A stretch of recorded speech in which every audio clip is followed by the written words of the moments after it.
السلام عليكم حبايب، شلونكم؟ شخباركم؟ اليوم جبت لكم درس جديد، كيفية استنساخ 50 نسخة ويتشات. راح اراويكم الطريقة مثل ما تشوفون حبايب قلبي. ندخل الى ملاحظات، خلي الرابط هنا.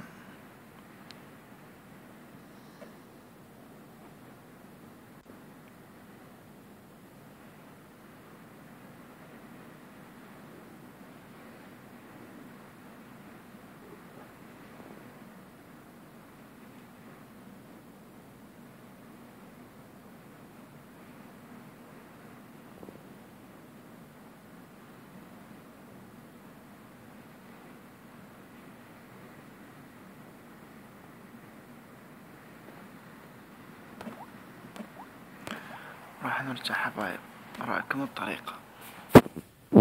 شوفون حبايب، نروح الى الانترنت بالبحث. راح نبحث طيباست، ابحث.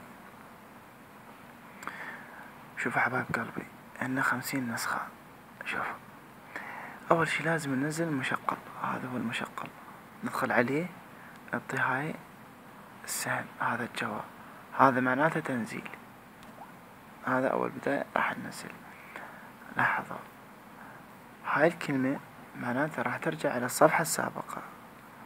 وهاي هم عندك 12، عندك 13، هنا عندك 24، وهاي الصفحة الاولى، يعني من الاول لل50. ولاحظوا طريقة التنزيل، مثل راح اراويكم. هذا السهم، بس تضغط على السهم راح ينزل عندك التطبيق. بس النت شوي ضعيف. لاحظوا نزل عندي، هذا هو البرنامج. ماشي حبايب قلبي؟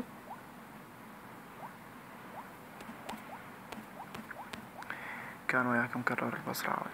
اتمنى عجبكم الفيديو، لا تنسون اللايكات والاشتراك بالقناة.